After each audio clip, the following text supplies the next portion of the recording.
Hey guys, it's April 22nd, so it's VEDA Day 22, and this is going to be the mommy tag. I've never uploaded one of these before, and I just wanted to say thank you to all my new subscribers. Over the last couple months, since I've been more active on my channel, I've gained quite a few subscribers, so I like doing tags like these just to kind of let you guys get to know more about me, and especially like the mommy tag, since this is mostly like a mommy related channel, to know a little bit about what I'm about as a mom, kind of in a nutshell. So I'm going to go ahead and do the mommy tag and the mommy 2.0 tag today, so keep an eye out for that as well.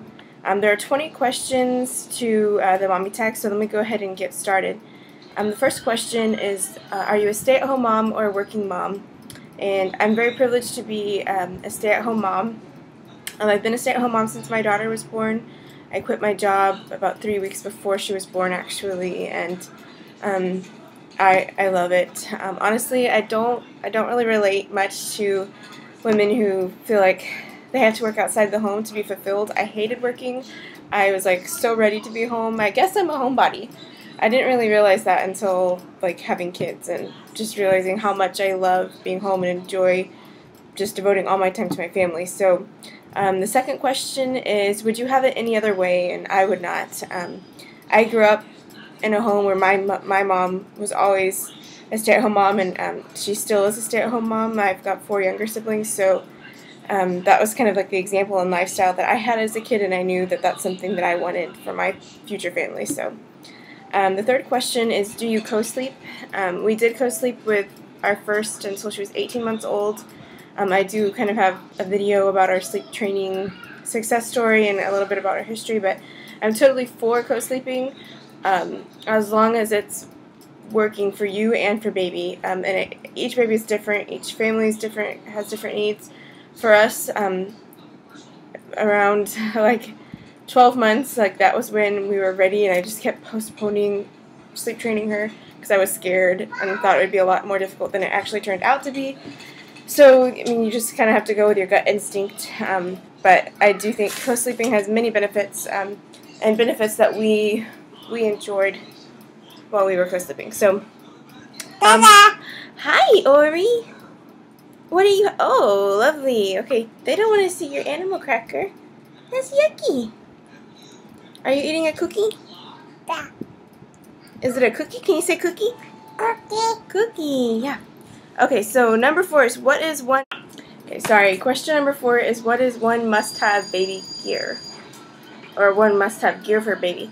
I didn't really do a lot of baby gear the first time around, but I do think it's important to have at least one place where you can put your baby down while you're trying to get stuff done while you're cooking dinner. So whether that's a swing, a bumbo, a playpen, a little bouncer seat, like I think one of those is, essential. And maybe a nursing pillow. That's something in the beginning that really comes in handy. How many kids do you have? How many kids do you plan on having? That's question number 5. That's kind of like undetermined. We're open. I definitely know I want more than 2. I'm pregnant with our second, so I definitely know I want another. I want a third baby at least. But I mean, we're kind of open and flexible to that. I don't think that we're going to be trying for number 3 anytime soon. We're still young. I mean, I'm in my early 20s, so I don't have like a rush or timetable. But we do want to be responsible with, like, making sure that we can provide well for all of our children. So, yeah. But I mean, if I had to pick a number, I think 4 is a good number. I don't know. We'll just kind of see how it turns out. Number 6 is date night. How many nights or days per month? Unfortunately for us, we don't get very many dates out. My husband and I don't have any family here that can help babysit, and we don't know a lot of teenagers in our area that are able to, help us out in that area. So it's usually just when his mom is available, so maybe like once a month, or maybe once every 2 months. It just kind of depends. And that's actually like a recent thing, like just in the last 5 to 6 months, we've been able to start going out on dates. So Number 7, what's your child's favorite show? Anything to do with animals. She really likes Dora Diego and Curious George.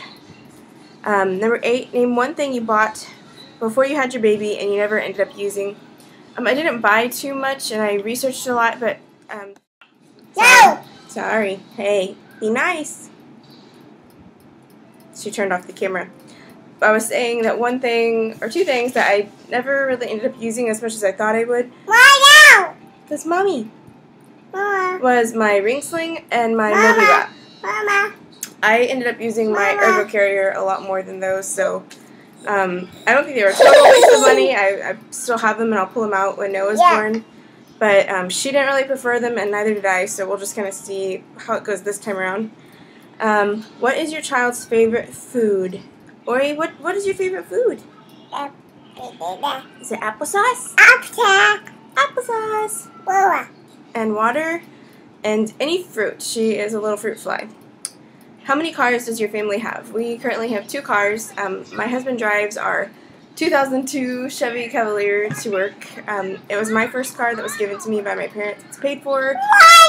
And it's great for his short. What you saying? Okay.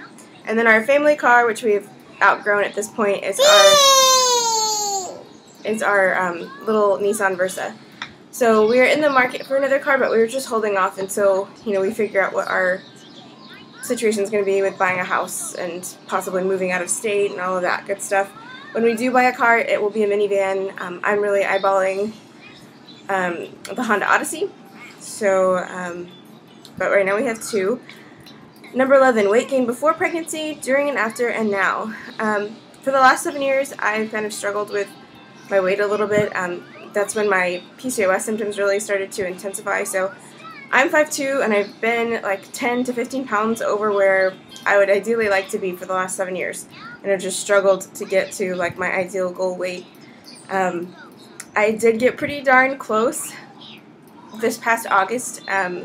Eventually I'll have to post a video of like where I was at, like some pictures and stuff, because I was fitting into size 4s and I could like pull up and button and zip size 2 and-tailored jeans, but they just wasn't acceptable to go out in public in them, so I got like 10 or 12 pounds from like my ideal weight, so I was below my pre-pregnancy weight with Ori this past August, and then late September is when I got pregnant with Noah. So yeah, I'm now a lot of pounds north of where that number was, so it's a little discouraging, but I know I'm excited about like getting back to that point. And like I said, I don't think we're going to be planning or trying for baby number 3 anytime soon, so I feel like I'll kind of have this gap between the second and the third kid where I can really focus on my health and getting back to where I need to be weight-wise. Number 12, what is your dream vacation with your kiddos? I would love to go to Israel as a family. That's Mama. Israel as a family for like an international trip, and for like within the U.S., I'd love to take a family vacation to like someplace in the Rocky Mountains. I love the Rocky Mountains. Number 13, dream vacation with kiddos, or without kiddos. So I'd like to go to Israel with or without kids, but if it was like a romantic, like, 10th anniversary getaway, something that's on my bucket list is to go to like the Grecian islands, like do a cruise and go to the island of Santorini with my husband. I think that would be totally romantic. Number 14, how has life changed since your baby has been born? In every way. I don't have like the time to do things that I used to do, and my husband and I were just a couple, without kids for 5 years before she was born. So just everything about the daily like routine and dynamic of our life has changed, but my life is also like filled with so much more joy and purpose and meaning because I devote all of my time to my family now. So it's changed in a lot of ways, but mostly positive. Let's see. Number 15, finish the sentence. It makes my heart melt to see. When my husband walks in the door, that's like my favorite like highlight of the day because I just love to see like his response to Ori, and when she hears like his car pull up or the keys in the door, she automatically runs to the door and like holds out her arms and says, "Daddy, Daddy, Daddy," and just to see them embrace and you know, look at each other and catch up, it's just really, really endearing. Number 16, where do you shop for your kids? I shop primarily at consignment events. If I'm not buying like everything from consignment events, I'm either getting it from Costco or from Carter's, and sometimes I get like solid color tees and shorts for Ori at Target, but I don't really like Target clothes all too much. Favorite makeup and skincare products, that would be foundation and Lush skincare. Okay, sorry for the choppiness of this video. My husband just walked in the door, so I was greeting him. So, where am I? Oh, I lost my questions. Okay, number 18 says Huggy Diaper Jeans. Yay or nay? I'm not really sure what Huggy Diaper Jeans are, but we cloth diaper. But I think, is it those diapers that look like jeans? I thought they kind of looked ugly. So I would say nay. Number 19, have you always wanted kids? Yes. Like I said before, I'm the oldest of 5, so I'm used to having a larger family. We were all homeschooled, so I just kind of knew that at some point that was something that I wanted for myself. Kind of funny story though. I remember I must have been like 9 or 10. I remember my mom and grandma sitting around the kitchen table and they were telling like horror stories about pregnancy and birth, and like they were talking about hemorrhoids and stretch marks and all these crazy things, and I remember like being so totally disgusted and grossed out that I was like, I am never going to do that. I went upstairs, I got a phone book, came back downstairs and asked my mom how to spell adoption because I wanted to adopt kids in the future and not have my own. Obviously that all went out the window when I got married, but it's just kind of funny, and they always gave me a hard time about that. And then number 20, what's the best part about being a mom? Wow. I mean, there's so many amazing things about being a mom, but something that is like really special to me is just knowing that I have the opportunity to, speak into somebody's life and to, bless my children and mentor them and teach them about life and about God and about love, and hopefully demonstrating to them through my lifestyle the qualities that I would want them to walk out and live out in their life. So just being privileged to have the opportunity to do that is, I think, one of the best things about being a mom, and one of the most powerful things and the greatest responsibilities that you will ever have as a human being when you become a parent or become a mom. So anyway, those are the questions for the mommy tag, and I'm going to go ahead and stop this and do the mommy 2.0 tag. I'll see you guys in a bit. Bye.